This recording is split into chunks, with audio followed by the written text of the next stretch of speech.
Hello everyone. Today we will learn how to integrate our agents to our WhatsApp business account.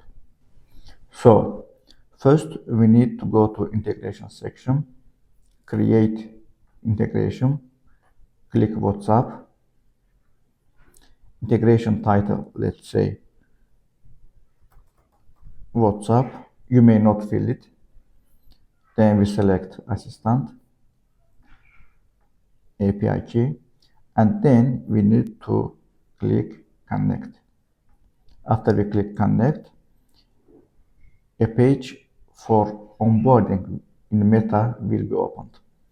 So we click continue. We select our business. If you don't have a WhatsApp account, you can create one. If you have, then you can select your WhatsApp account. Let's test a WhatsApp account. Let's say this is a test one. Create your WhatsApp account. Let's say this one. Click next.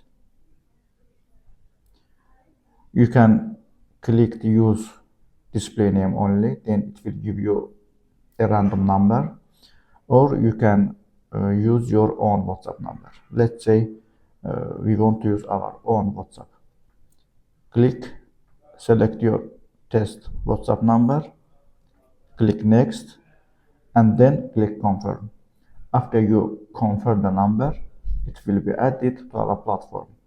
But remember, if it's a new number, then you will need to verify the number. You will need to write a PIN code, which you have to remember yourself. We don't save any PIN code in our platform. Click and save the PIN code, and your WhatsApp account will be registered. After that, if whenever your customer writes you in the WhatsApp, an AI agent will be able to answer it. That's all. And if there is a need, you can write directly to the customer's WhatsApp number from our business chats section.